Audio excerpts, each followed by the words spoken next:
All these new companies were launching their satellites to orbit, monetizing the data. And it wasn't just the commercial side, the government was launching a lot more as well. And for me, this was this almost light bulb moment, as they say, where I said, oh my God, this industry that I've loved as a kid has now become something where it was operating at the scale where it could go back to what I first said, where you could have a real product instead of doing this bespoke work. And that really led me down the path that eventually led to Apex.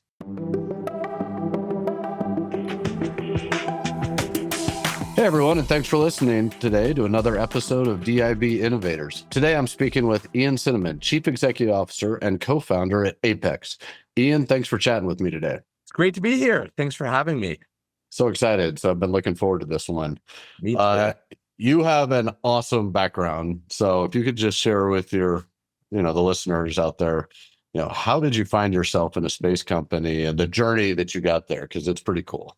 Absolutely. You're far too kind. I appreciate you calling the background awesome. It's definitely been a interesting journey, to say the least. I will say it's not your traditional aerospace journey, but I think it ended up leading me to Apex in just the right way. And to give you a little color, I grew up always loving the idea of aerospace, rockets, space, what you could do.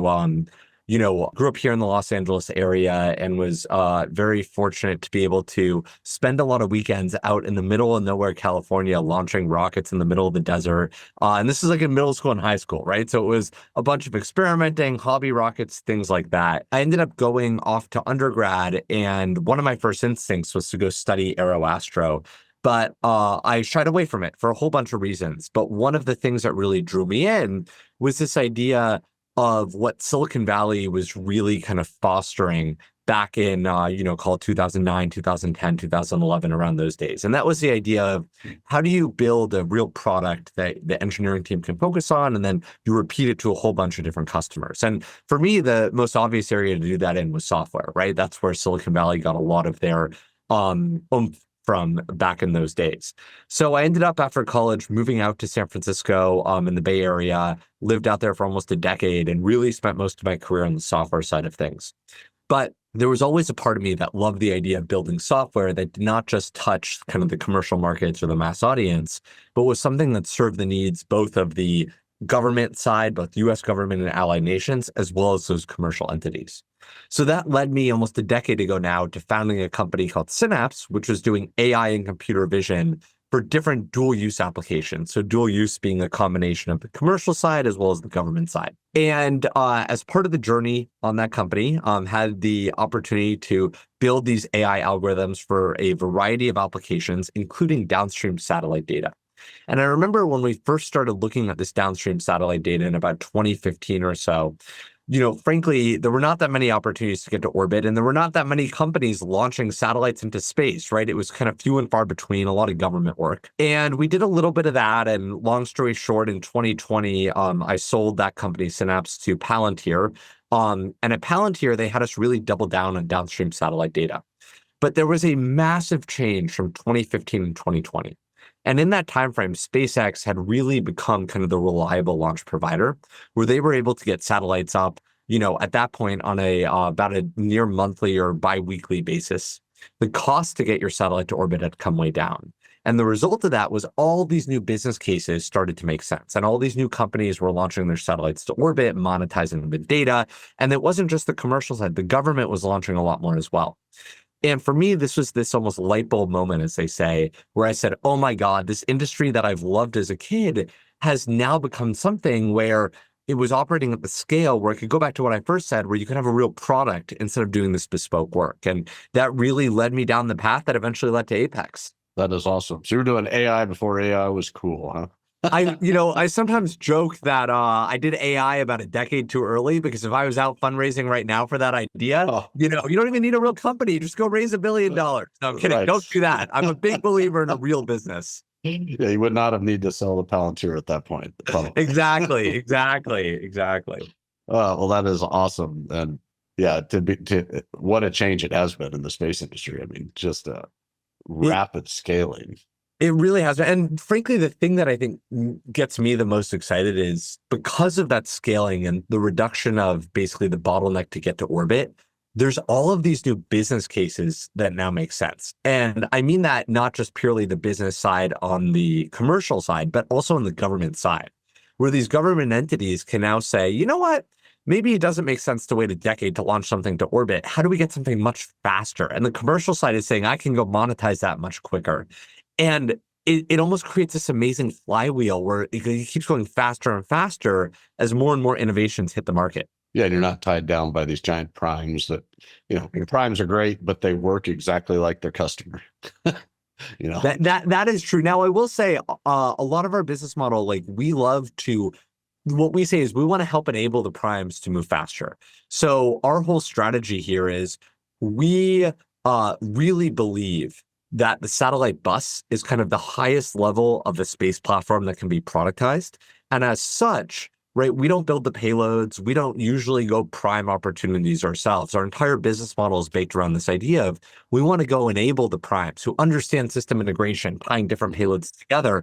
How do we help make them move faster? And, we're both US taxpayers. I want my tax money used as efficiently as possible. And that's what Apex helps enable. Right. So a couple things. When you say, what was the bottle? I mean, what really cracked open the space industry? Do you think it was purely just launch and that's what drove the cost down and gave access? Or was it another piece of technology that really, or was it multiple technologies that all converged at the same time from your perspective? It's funny. I was actually about an hour before this in a meeting with a potential customer discussing kind of what are the unit economics, the business economics on space. And the way that you really have to think about it is there's a few components, right? One is the satellite itself. So for the satellite, you need the bus, which is what we do at Apex, and you need the payload, which a lot of great companies make. You put those together, there's a certain cost there. Then you need to look at how much does it cost to actually get to orbit and how fast can you get to orbit. There's a cost both in the dollar amount to get to orbit, and there's also a cost of capital of how long it takes before you can get to orbit. And then, of course, satellites don't last forever, right? If you're going to LEO, they last 5 to 7 years. If you're going to GEO, they last maybe 20 years, something like that, which means that if you want an ongoing business, you have to launch more on a certain cadence. So if you map all this out, plus things like how much it costs to operate the ground stations and then how much revenue you generate, or what the upside is if you're a government agency, like, okay, it's easier for me to get intel from a satellite than flying a plane overhead, et cetera. You can really create a very simple formula to say, okay, well, what is the biggest driving factor of increasing the cost? And historically, it had been the launch side. But if you look at the equation now, and this is frankly why I started Apex along with my co-founder, Max, we realized that the launch side was no longer the biggest bottleneck. And it was now actually the satellite bus side that was causing the biggest bottleneck in the equation. That's why we started Apex. So for those that don't know, including myself, when you say bus, what are you referring to? What is that? It's not a big yellow school bus, I'll tell you that much. So it's a great question. And it's funny, if you're in the industry, you know what a bus means. But if you're just adjacent to the world of satellites, you look at me like I'm crazy when I say, yo, you're making buses? What does that even mean? The easiest way to describe it is a satellite platform. And actually, outside the US, the rest of the world does not call it a bus. They call it a platform. And, I love the US, but I think platform is a better name, I'll be honest. So a satellite is this object that's flying around in space that's doing some activity that either generates revenue or generates some, data for a government, something like that.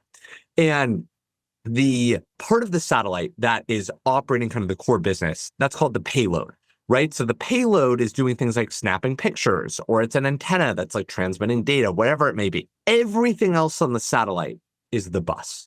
So if you close your eyes and imagine a satellite, you probably think of metal structure and solar panels and some propulsion. Everything you're imagining is the bus, right? So it's the primary structure, it's the power system, it's the radios, it's the guidance navigation control system, it's the flight computer, the propulsion, all of that is the bus, and it's simply that attaches to the payload. So it's pretty much like you cannot just fly a payload without a bus, right? Otherwise, it needs power, it needs radio, it needs all of that. So the bus is the critical part. Okay. That's very helpful. It's funny you mentioned how the US tells it different. I was just watching the old Saturday Night Live skit with Nate Bargatze. I don't know if you've seen it, but he's acting like one of the four founders. Like, I have a dream. They're like, what is it? It's how to establish. I want to create a company where our unit of measurement is completely different than everyone else's. And here we are in the US. And in the US, we want We inches, succeeded in feet, that. yeah, inches, feet, and miles. Well, how many? And we'll also use yards if we're doing weird games and meters and just the whole. It was a great skit, so I highly recommend it. But yeah, the U.S. I'll check it out. I have not seen it, but now I need to go watch it. You will. It's a good one.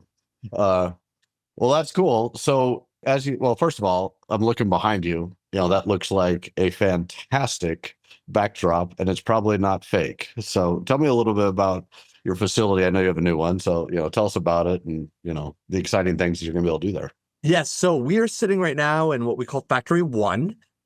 And this is our really forever headquarters here at Apex. So we got this facility at the end of last year. We actually just moved in here last week, which we're very excited about. My usual spot, I'll admit, for recording podcasts, I have not determined yet in this facility. So I was a little late to the game, and everyone else got the conference room. So I'm in a phone booth, hence the terrible lighting in here. But I thought it's a great backdrop to see the entire facility. So you can really see the scale of this. This facility was designed from the beginning to be able to produce well over 100 satellite buses per year. And that is a cadence that, frankly, is deeply needed by both commercial and government customers, but is missing from our existing defense industrial base, right? And, look, it's in the name of the show, right? You're talking about these kinds of things. And it's something where the established primes, the established base have done a phenomenal job over the last several decades of being able to build satellites and satellite platforms. But when it comes to this new world, where the launch is no longer the bottleneck, and we need satellites faster for transparent pricing that work more effectively, the old ways of doing things don't work. We need to treat them as a real product, and this facility is designed from the very beginning to allow us to manufacture these products at scale. Both our engineering team, BD team, production team, they all sit here, and this is where we do everything. But I will say it's called Factory 1 for a reason. This is the first one. We envision a future where there's Factory 2, 3, 10, whatever you want to call it, around not just the US, but around the world. We want to support, of course, the US government, commercial companies, and producing these buses as they're needed. But we also want to support our allied nations and partner to help support kind of the push to win this space race that, frankly, we're in the middle of right now, Space Race 2.0. And we believe that, right now, Factory 1 is equipped to be able to meet the growing demand. Over time, as the space industry continues to mature, there will be a massive increase in the required demand, and we want to be here to be able to meet it. And that's going to require a lot more factories like you're seeing here. So I've talked to other companies, that are out in space doing some awesome things. One of the advantages many of these companies say is, look, we're vertically integrated. So we got the whole thing. Yeah. So they're able to throw it on this, but they own, I guess, the bus, the payload, not the launch. I haven't seen one that does that as well. I guess I'm sure Musk does with his Starlink, but where do you see that going? Is vertical integration within one company doing everything? Are there big advantages to that? Is there a cost curve that breaks where this no longer makes sense? Talk to me a little bit about the economic case and use case for that. Absolutely. So again, I go back to the business case for space in general, right? You have the launch side that, unless you're, Starlink, you're not vertically integrating that. You have the payload side, you have the bus side, you have the ground side. And if we were to rewind, honestly, 2 years ago, before Apex is only 2 years old. So if you rewind before Apex started, and you had a payload that you wanted to get to orbit, and you came to me and you said, okay, Ian, where should I go get this satellite bus? Should I build it myself and vertically integrate? Should I go buy it? I would look at you and say, you 100% must vertically integrate it. There's companies out there who tell you they can build a bus, but they're going to do all this engineering services. It's going to take 4 years. It's going to cost you all this money. They'll tell you it's quicker. They'll tell you it's productized, but it's not true. It's a lie. So therefore, you must vertically integrate. Now, I saw this happening left and right. There's amazing companies out there that are fully vertically integrated, and they're doing a phenomenal job, right? Obviously, everyone knows Starlink. I know that you had the team from Umbra on the show recently. They vertically integrated. Obviously, very, very smart move for them. And after seeing this be forced to happen, that is why we started Apex, right? It's because we saw there was no provider on the market who could meet this need. And my co-founder, Max, he was early at SpaceX and had been there for many years. And a lot of our team had spent well over a decade and a half, almost 2 decades at SpaceX. And they all tell the story of when it came time to go build Starlink, the first instinct was, let's go buy the bus. And they realized there was no vendor out there who would do it. So they were forced to vertically integrate.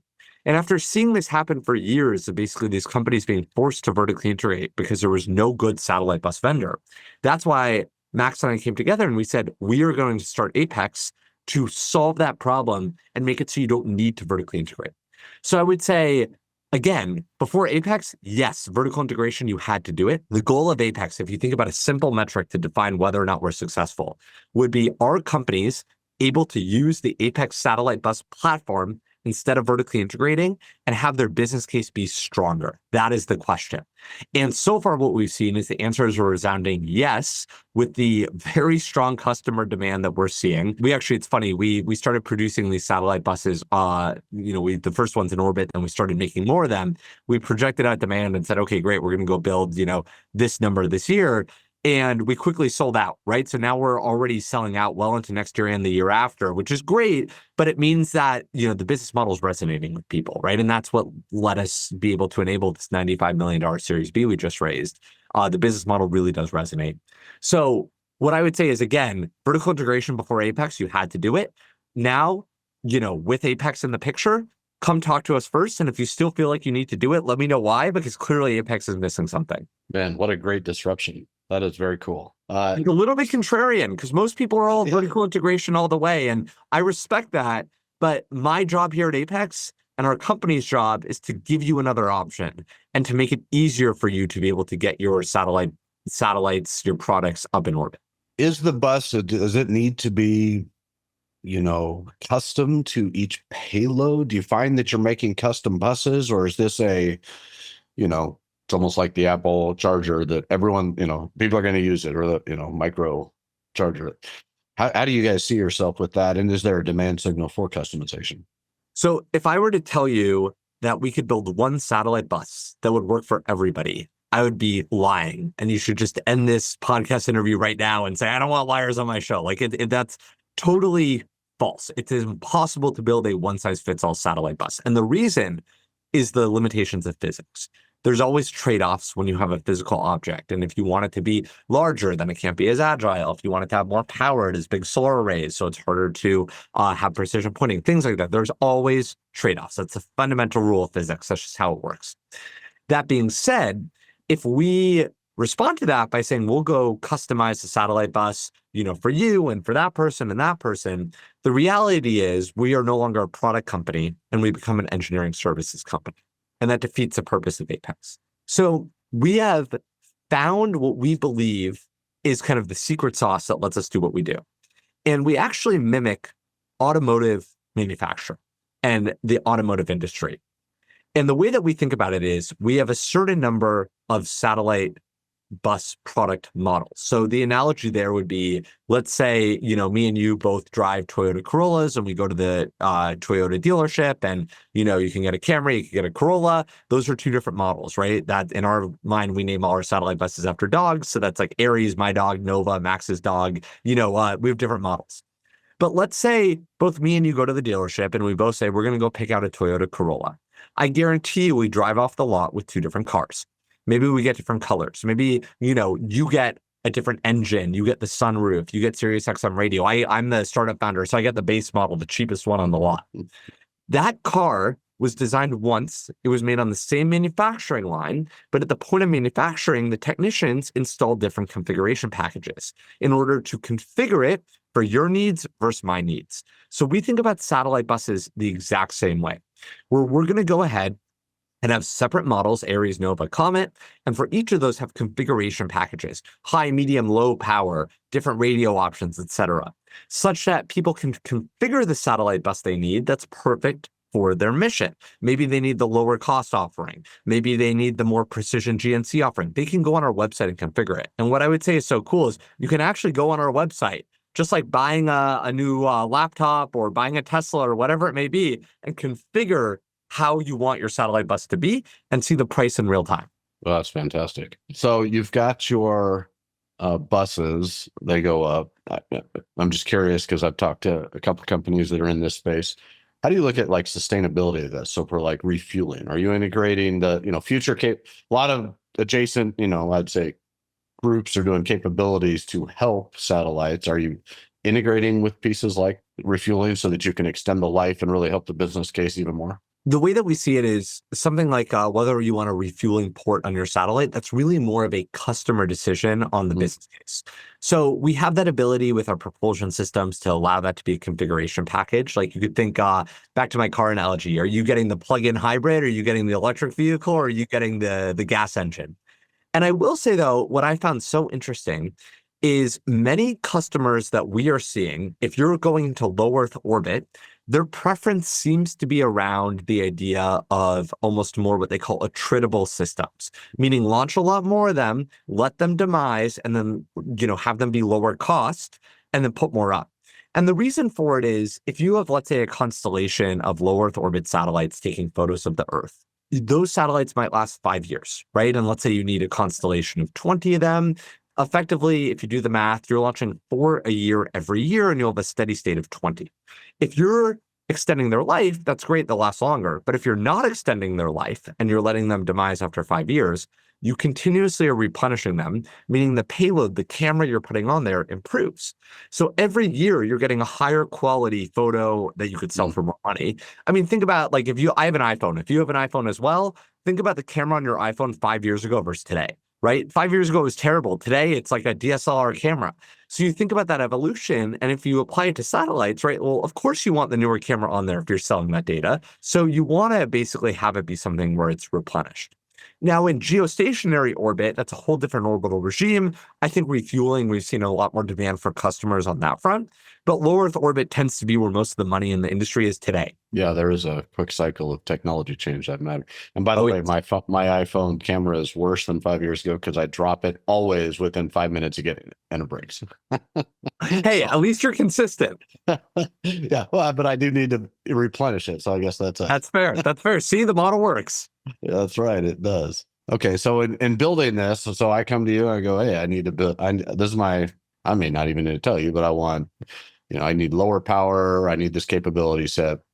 You go, all right. How long does it take me to get into space? Yes. So that is what is so amazing, I think, about Apex, which is if you order a satellite bus from us, we do not then go call up suppliers and buy the parts. We actually build to what we call a production cadence. So we know how many satellite buses we're going to build every year. And I can tell you when the next open production slot is. So for example, if you wanted to buy a satellite bus right now, I can go check with our team, but I think the next open production slot is something around February. So let's say you buy that slot, you'll get your satellite bus in February. Let's say no one else wants that satellite bus in February, though. We're still going to build it. So let's say it's January of next year, and you come to me and say, I want a satellite bus. If I haven't sold that satellite bus in February, you could have it 30 days later because we're still building it. We build it ahead of when you order it. And what that means is as we increase our production rate, we are able to have a very fast delivery time for customers. And what that leads to is business models that make even more sense. So let's say you're a company and you sell data that comes off your satellites. If you know that you can go ahead and have a new satellite up in a month, that means that your business model fundamentally changes than if you need to wait 2 years before it goes to orbit. Or if you're a government, like our government, dealing with near-peer adversaries and thinking all about kind of this new space race that we're in, you're probably in a position where you want to be able to put new assets up as quickly as possible. Our company allows you to do that. How much are we running back into, you increase this, I imagine launch is going to be a problem again. Have you run into that yet? Yes. So, that is the amazing thing. Like SpaceX has basically continued to increase their cadence of launch. I will say we are starting to run into that though, right? You see so many of these launches are now booked out far in advance. And the amazing thing about SpaceX and soon hopefully Blue and Relativity and these other vendors as well who are launching to orbit is they're working rapidly to increase their launch cadence. You have SpaceX not just working on Falcon 9, but on Starship, which will just, fundamentally change the game. And all of these new launch vehicles coming online fundamentally continue to push this industry forward. Great. So when you're developing these or producing these buses, you kind of started this, 2 years ago you built, which is just less than 2 years. It was September of 22, which goes fast. God, that's amazing. What's kind of the key enabler for you guys in the production? Was it just understanding, the requirements out there? Were there some critical technologies you had to solve? Or is this more commoditizing what was, available and just making it very efficient and scalable? All of the above. So terrible answer, but it's true. So there were different aspects of the entire system, right? A satellite bus is not a simple product. It's fairly complex, right? You have dozens of different subsystems that all need to work together. Some of them that we build ourselves internally, that's like our own IP, some of which we buy from suppliers, and then we have to do all the software that ties everything together. So it really was something where all of the pieces of the puzzle had to come together to bring this to fruition. That's awesome. And could you have done this 5 years ago? Definitely not. And the reason for that is not just on the satellite bus side, but if we did this 5 years ago, people would look at us and say, well, I can only launch every 6 months or every year. And oh, by the way, the cost to get to orbit is going to cost me, $50 million. So, why would I, need a satellite bus delivered so quickly? And why would I only spend 3 million on the satellite bus? I'd rather spend, if I'm launching and the launch costs 50, I'd rather spend 50 on the bus. And the industry has been built up with that mentality. It's really only been in the last 2 years or so that things have fundamentally changed. So what is the coolest use case or project you've been working on so far? There's a lot of cool ones, most of which I'm not allowed to talk about. But I wish. I mean, I would say the ones that I have to say I am most excited about are actually helping allied nations of the US develop their space programs. So we have a lot of customers that are commercial customers with great business models. We have a lot of customers on the US government side, the prime side. The one that I happen to be, at least right now, today, the most excited about is there are some programs, and hopefully in a future podcast, I can be specific about who these customers are, but we're helping amazing allies of the US develop their space programs. And thinking that Apex can be a key part of their journey, to me, just gets me so incredibly excited that this is not just a company that's focused just on what we're doing today, but it's really something that has a global effect and hopefully an effect beyond Earth one day. And how do you split your time between all these new opportunities, develop, the business development relationships, the running the company, the production? I mean, that's quite a mouthful to scale up to from nothing to 2 years to be working at this scale. Yeah, it all comes down to the team, frankly, right? Max and I started this company, and from the beginning, we said we want to bring together a very unique team. That's frankly not what's typically done in this industry. So instead of bringing together, a bunch of people who work together at SpaceX or a bunch of people who work together at, one of the big primes like a Northrop or Lockheed or Boeing, what we said is we want a very unique perspective here. We want to bring together a group of people who come from different disparate backgrounds. I want to bring together some of the new space folks from SpaceX or Relativity, combine them with traditional aerospace from a Northrop or Lockheed or Boeing, and then throw in the third and I would argue most critical piece, which is non-space people. Frankly, folks like myself who come from a pure software background, or a great example is our head of supply chain. He actually comes from an automotive background. And you bring these different people together, and the result is they clash and they disagree on things. But out of those disagreements comes what I would argue is the best possible outcomes, where they're looking at this and they're saying, okay, we all come with a different lens, and we're going to sit down and hash it out. And out of that, we're going to have the best possible viewpoint, which is how this all really comes together. What a great model. I love it. Been a fun one. Yeah. So tell me a little bit about difference of working with commercial customers versus, I'd say government customers. How's that experience been? It's something that when we started the company, we always knew we wanted to work with both. And what I would say is what we're noticing now in today's space industry is there is more and more overlap between the two.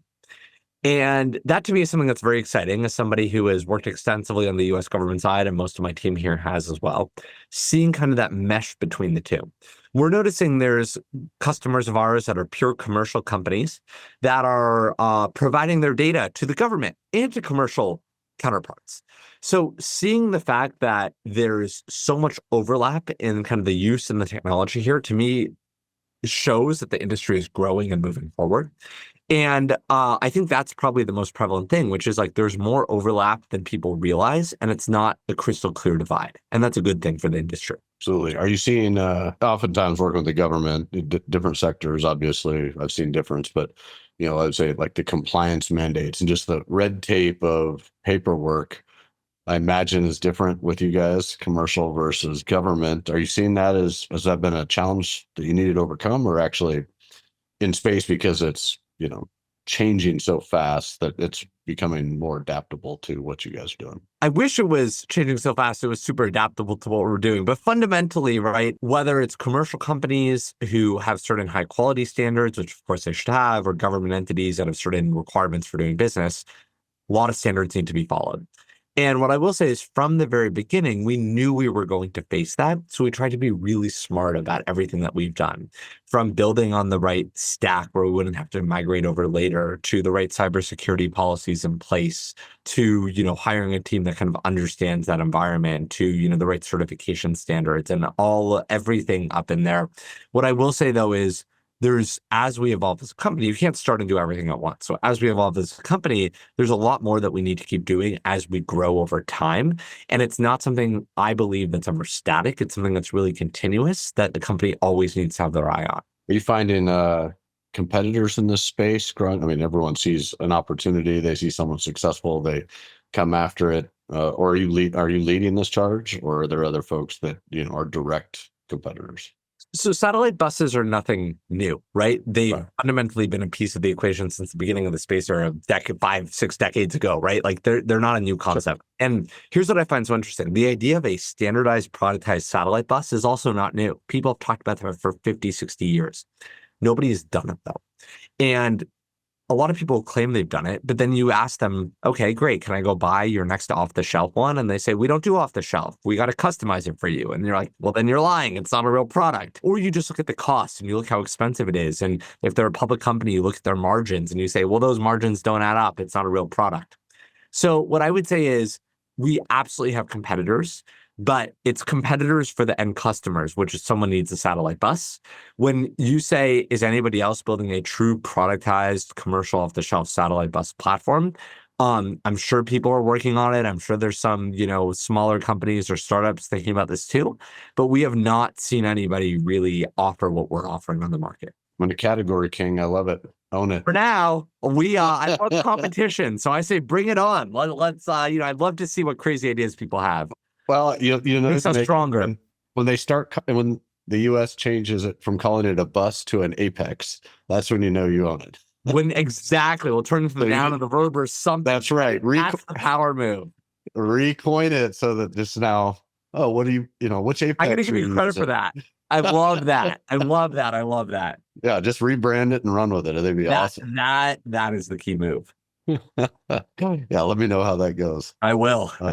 Great. So for folks that want to, again, I love your background. I think it's so unique, but, powerful to show what opportunities are available in this country for folks that are grinding and just making things happen, finding problems. For other folks, that are in the defense industry doing similar adjacent, companies, for leaders, what are the key things, key essential qualities you think that are required? It's a great question. I would say you have to have a clear vision of what you're building and be able to relay that to the team. And for us, we are laser focused on building a true product. And we ingrain that into every single one of us. And sometimes that means the willingness to say no to customers and push back. And having that be a core part of our DNA is so important. So just having that clear vision is so key. The second thing I would argue is speed. And we are not in an environment in the space industry where we can rest on our laurels, right? We're in a space race where near-peer adversaries, frankly, are for the first time in decades beating us.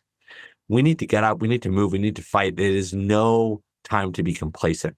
And when I see people operate on multi-year timelines, I look at them like they're crazy. And I'm saying, what are you doing? Look at the world around you. We don't have that much time. And it's key to wake up and embrace that. Yeah, absolutely. So what advancements in, I'd say technology you think will have the most impact on you and Apex, as well as I'd say just the national defense and space? There's two things that I think a lot about. One is you think about the overall equation I talked about. What's the cost of a payload? What's the cost of the bus, the cost of launch, et cetera. I think things like launch continuing to become more and more prevalent with lower costs will, of course, just enable more and more satellites to orbit.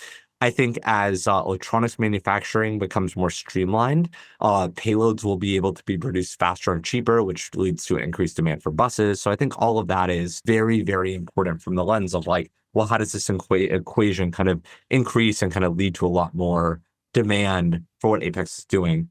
The second thing that I think is interesting that is not talked about enough is artificial intelligence.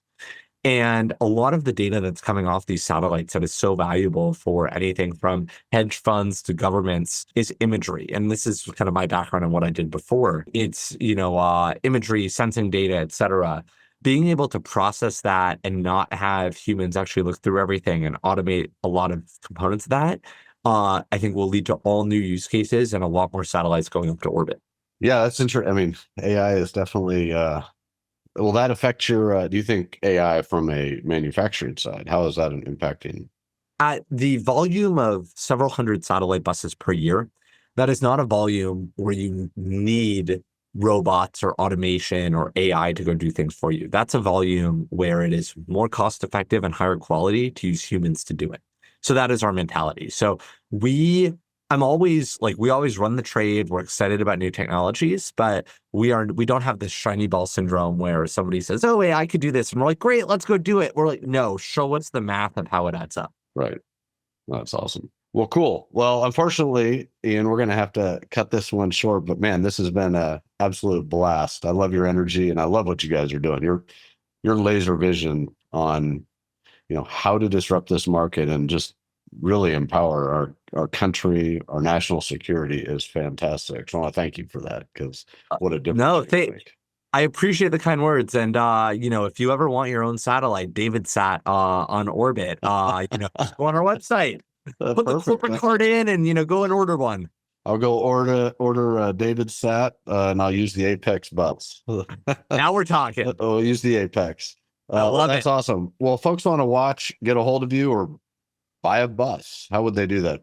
Go on our website, ApexSpace, ApexSpace.com. You can reach out there. You can buy a bus if you want, whatever you need. And for whatever reason, you're more interested in me, but you should be more interested in Apex. I'm on Twitter at Ian Cinnamon, and feel free to reach out. Always happy to be helpful. Well, this has been awesome, Ian. Best of luck to Apex, and let's stay in touch. Sounds like a plan. Thanks so much. Thank you.